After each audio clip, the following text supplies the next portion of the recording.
Kilimanjaro safaris. My name is Steve. Be a safari driver your expedition to the Harambe Wildlife Reserve. A few things as we start the reserve course. Remember to stay seated for us at all times. Keeping your hands, arms, feet, and legs inside the vehicle. You'll see right away trails are going to get rough. The bushes get close. They have long thorns. So we need everyone seated with their hands inside. If you want small children today traveling along with you, that's fine. You can sit them on the lap if you want to, but they must stay seated on your lap at all times. Please do not stand them on your lap. Do not stand them on the seats. Do not hold them up in the air over your head. We need everyone seated throughout the journey. And if you want to take photos or video of the safari, you can take all you want. I'd recommend now set the camera for an action or a sports or a motion mode. Use the fast shutter speeds. Animals run past us quickly. It takes the blurriness out of the pictures. Check on your left here. We've just come into the reserve. That's a greater kudu up on the hill back there. Light gray brown striped antelope. Greater kudu, second tallest antelope in Africa. A little bit smaller than a Patterson's eland. Full-grown male weighing about 750 pounds. On the right, dark-colored antelope running along there. Big yellow streak on the back. A yellowback doinker. Yellowback doinkers get the name from the Afrikaans word diver. It means yellowback diver. Get the name from diving into the bushes to get away from predators. You're seeing more of these greater kudu up on the hill, as well as the bongo way up on the left there, too. The very dark brown striped antelope with the sweatback horns. Bongo's kind of shy around here, so we gave him a nickname, the ghost of the forest, because you rarely see them walking around. Check to the right again. Look at the bamboo fence line itself. Way in the back by the bamboo tree, there's an okapi. Up by the fence itself, way in the back. Okapi, they have zebra-like striping on their legs and their hind quarter. They are not a member of the zebra family at all. They are a member of the giraffe family. Very shy Okapi. Only discovered by the Western world back in 1901. So many people thought they were just a myth. Checking these big watering holes out as we go. Watering holes very important in the lives of the animals. See the black rhino across the water up ahead? It's laying down with a big tree stump over there. Let's see if we come up a bit closer. Black rhino, those are kind of rare to see around. See another one up on the hills way back there? They've been hit very hard by poaching. It is estimated there are now less than 5,000 of them left in the world. Very thick skin on a black rhino. Very tough. They can repel any carnivore known except for people. People are their biggest threat.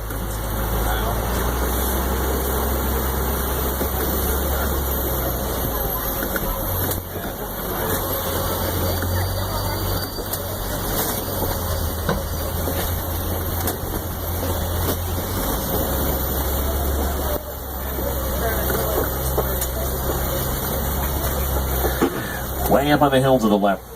Big black and white bird. Way back by the fence line out there. It's a saddle-billed stork. Tallest stork in Africa. Fully grown, it's going to stand 5 feet tall.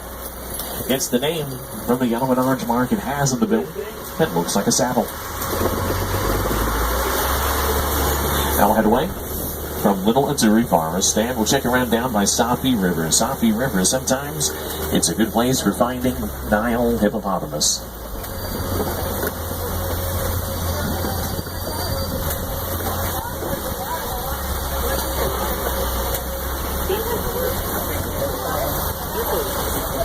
Hippo way back in the river on the right. That's kind of far away though, right? It's kind of tough to look at a hippo there. I might be able to get us a closer look at a few hippo. We just have to travel a little bit for that one. Down the trail, watch on the left. You will see where the deep water of the river rises. And sometimes you will find hippos in the deep end of the river.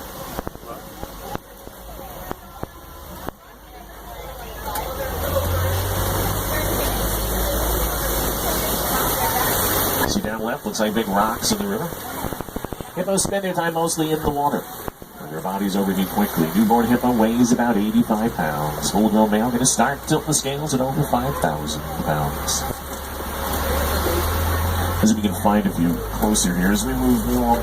Pink-backed pelicans here too. Large pelicans nesting on the island. Whole flock gathers fish into shallow water, so they all feed at the same time. Keep checking the water for hippo. You're looking underwater too. People have a tendency to think hippos swim underwater. They don't really swim, but if it's a shallow river, it's easier if they walk around or glide around on the river bottom. A full-grown hippo holds its breath underwater close to 8 minutes at a time.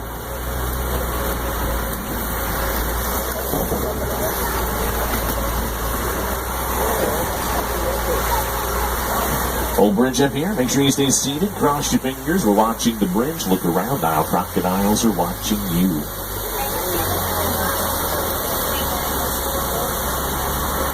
And they're large and they're very aggressive too. Have the ability to take down animals their size and bigger, like a zebra or a wildebeest. Sometimes they lay around with their mouths open. They keep their mouths open to cool themselves down, or when it is necessary to help warm themselves up. That is how they help regulate their body temperature.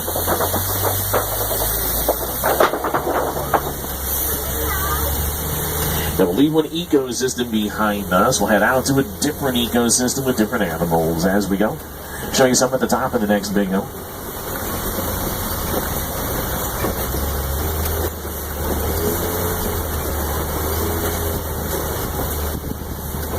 See the big tree up ahead on the right across the trail. It is what is known as a baobab tree. It's a fairly common sight on the plains of Africa.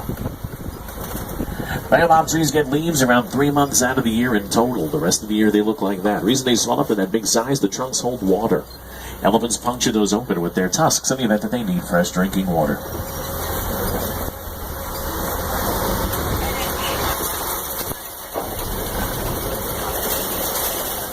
Good look at the savanna down below. The savanna, part of the vast Serengeti grassland system. Serengeti grassland system stretching on for hundreds of miles.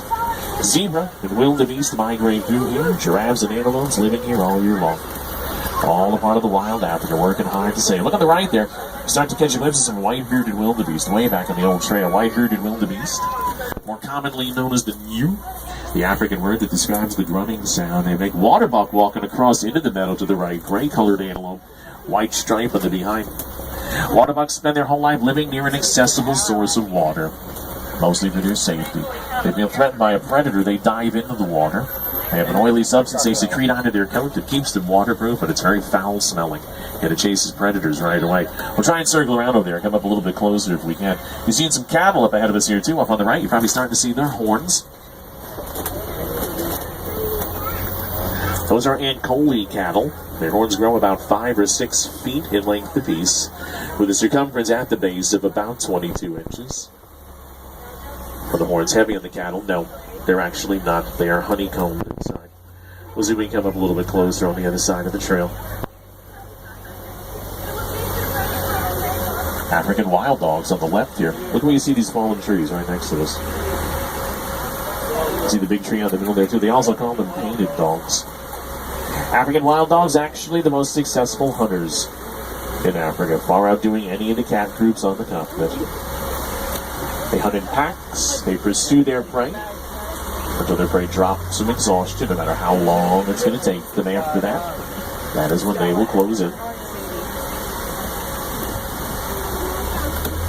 Straight in front of us, you'll see in the clearing out there, springbok, little tiny tan, black and white striped antelope. Springbok getting the name from their ability to spring. They are very good leapers. They feel threatened by a predator. They jump up and down when they run.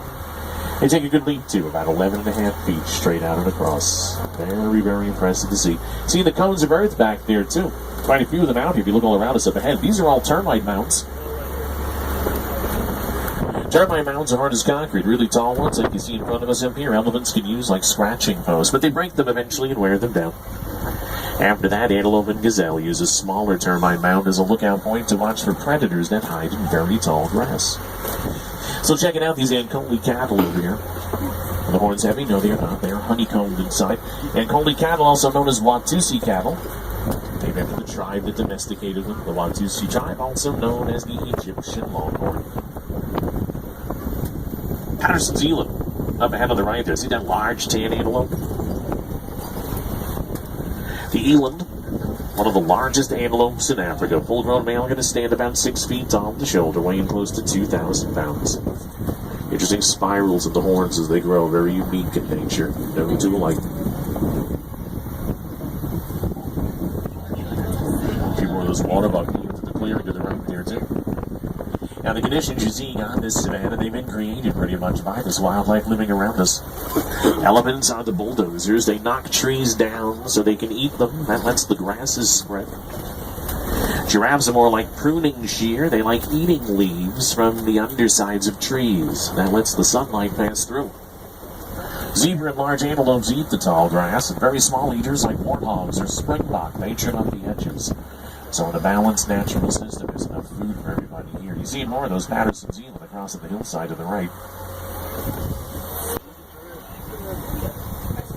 Giraffe up ahead of us here. Take a look up to the left, up on the hillside.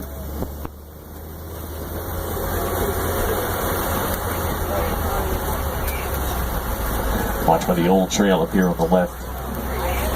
Giraffes are the tallest mammals. Baby giraffe, when it's born, is well over 6 feet tall. Adults are growing anywhere from 16 to 20 feet tall. What you're looking at are known as Maasai giraffe.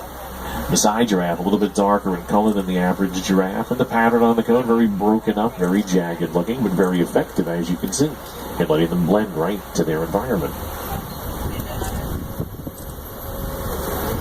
Now we're down this far.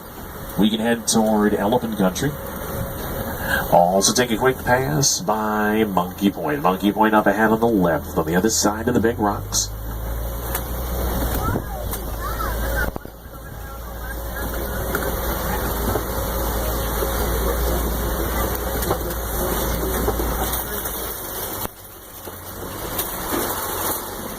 Monkey Point up on the left, see the troop of mandrills go through the rocks and the big trees sometimes.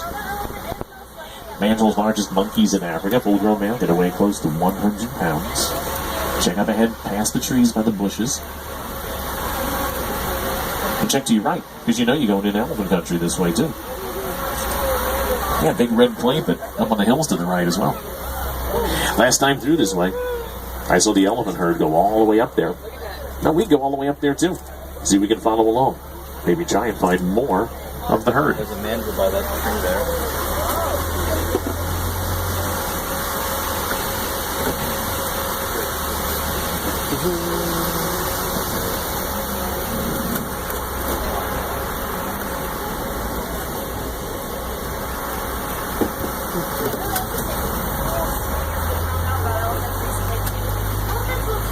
Check around the field here to the right.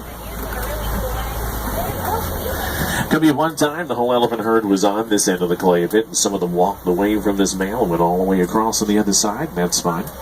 There's big watering holes around the other way. We'll go around on the other side, see if we can find a few more.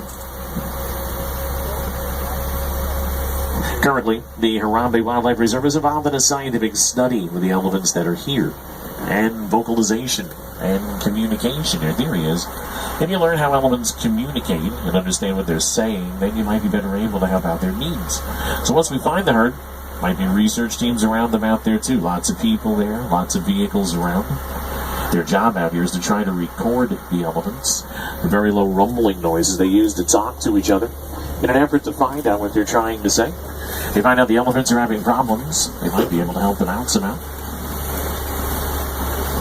At the bridge, cross your fingers again. So across the bridge takes us over to the other side of the clay pits, and hopefully we'll be able to find the herd. Might see some of those elephants passing through around us here as we go.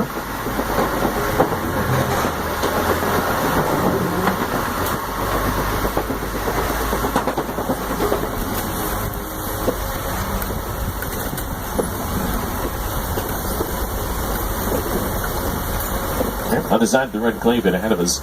And elephants came through here. Look around. You'll start noticing some clues. Lots of tusk marks up and down the walls. Lots of footprints around us, too. Elephants eat this red clay. There's some nutrients. They're dying of leaves and grass. There's not. We're not far behind. Off ahead. So we were right. Herd came out of the big end of the clay pit and scattered out to the water ahead. That's where we're going to go to.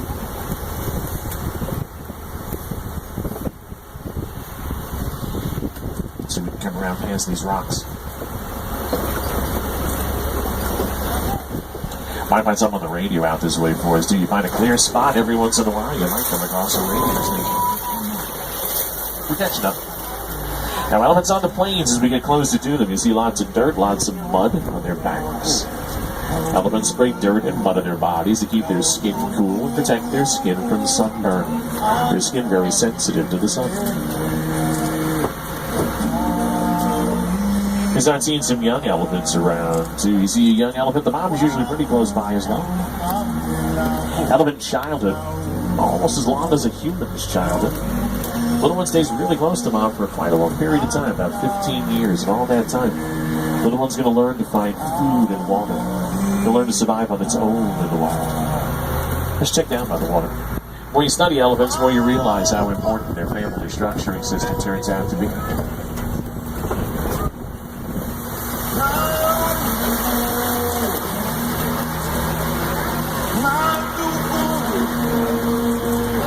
Greater flamingo up ahead around the island. Light pink flamingo, the lightest pink flamingo in the species. Greater flamingo get the pink coloring from beta carotene. They get that from the brine shrimp they eat. The flamingo that are not so pink would be considered to be the younger ones. They do get pinker as time goes on. It does take time. It can take well over a year. And sometimes even longer than that.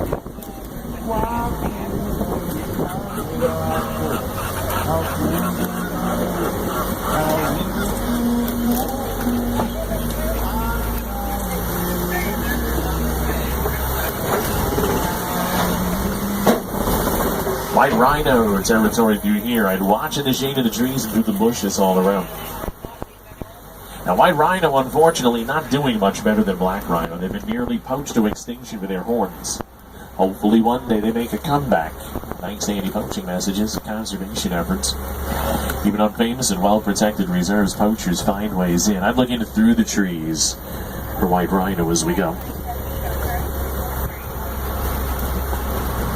Also thinking about switching trails. We've come this far out. We can try another trail. We can head to the western trail. But to go to the western trail, you have to go to the big rocks that divide the trail. They're a little bit further up.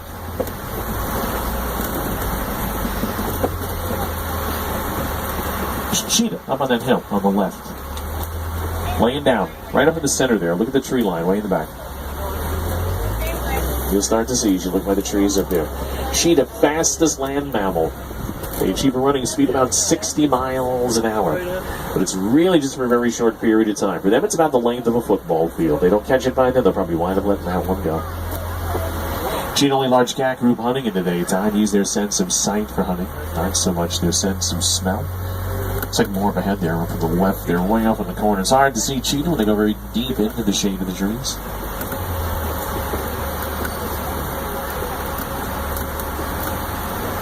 And we talked about switching trails. We'll do it. We'll go to the western trail. The big rocks that divide the trail up ahead. If we came this way, see the lion up on the boulders. That's a male. You can tell by the mane up there. Could be lioness down below. Could be around on the other side too. Circle around and look for more. Keep in mind about lions, male or female. They're all pretty much inactive like that all day. Between 18 and 20 hours. Very rare if you see them up and about. Lions are the only large cat group that will hunt collectively in what is called a pride. We'll look for more. We'll go around the other way. Grand zebra up ahead on the right. Old part of the western trail. Grand zebra, also called the common zebra or the plains zebra. Ostrich back there too. Bontebok as well, little dark brown antelopes. Bontebok nearly hunted to extinction back in the 19th century. Only going to find a true Bontebok now in a protected reserve. Look around those rocks and check out those zebra and those ostrich. Keep watching for more lion activity. We're on the other side of these rocks. Sometimes a lioness, she might go out, maybe do a little bit more of the hunting if the male does not have to stay back to protect any lion cubs. The male can go to. Lioness could be low on the ledge there where you see the big crooked tree. It's very low in the grass.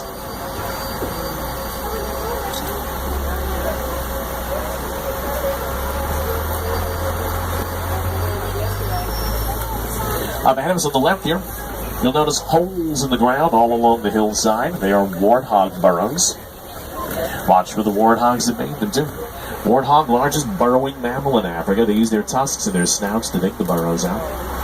Small legs on warthogs. Don't let it fool you. Charging speed from a warthog when it's running is over 35 miles an hour. You see ostrich here? You see the ostrich eggs up here as well? Ostrich eggs, largest bird eggs in the animal kingdom, weighing about 3 pounds apiece. Of course, despite having wings, ostrich are flightless. They don't fly anywhere, but they are fast runners. Their running speed about 40 miles an hour. Grand zebra, easy to see now on the right. No two zebra stripes alike, of course. Yes, it is true. You can tell them apart. Zebra do seem kind of gentle when you watch them. Do not let it fool you. If they are being chased by a charging lion, they have a kick that can break that lion's jaw.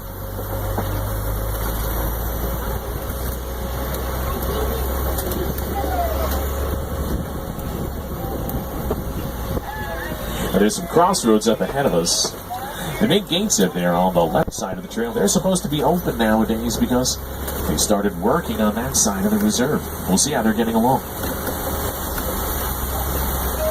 The reserve is in the process of trying to introduce scimitar horned oryx to the land up ahead of us. Now, the horns of the oryx, they're going to grow about 42 inches in length. They take the name from the Middle Eastern sword, the scimitar, which the horns very closely resemble. Look on the right here. Introductions of animals to new territories, it's a complicated process. Probably lots of work needs to be done. You see, geyser activity and springs have started forming. While the oryx come from the desert originally, they don't require lots of water. They want fresh water. There's plenty of that around us. Different predators have moved to the area. They saw the horns of the oryx. They should be able to take care of themselves. Their challenge, that's going to turn out now to be people. There's more people that live here than ever before. But hopefully with the help of animal introduction teams, the oryx get used to the people. It's also very important now that the people get used to them being here too. Ideal goal of conservation is that animals and people learn to live together. Hopefully one day they will also learn to benefit from each other too. Now this trail, this is going to take us to the main trail again.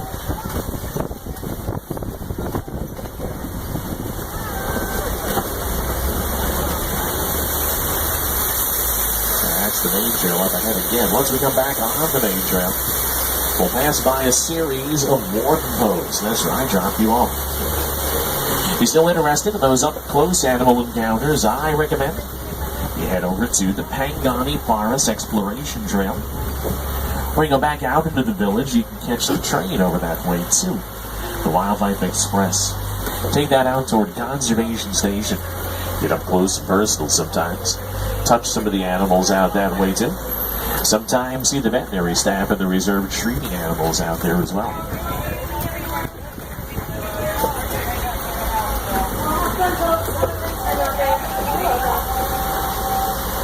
We'll get clearance at this warden post up ahead of us here in a few moments. Good time to look around you, check the seats, check the floors, anything that you stored down there during the trip.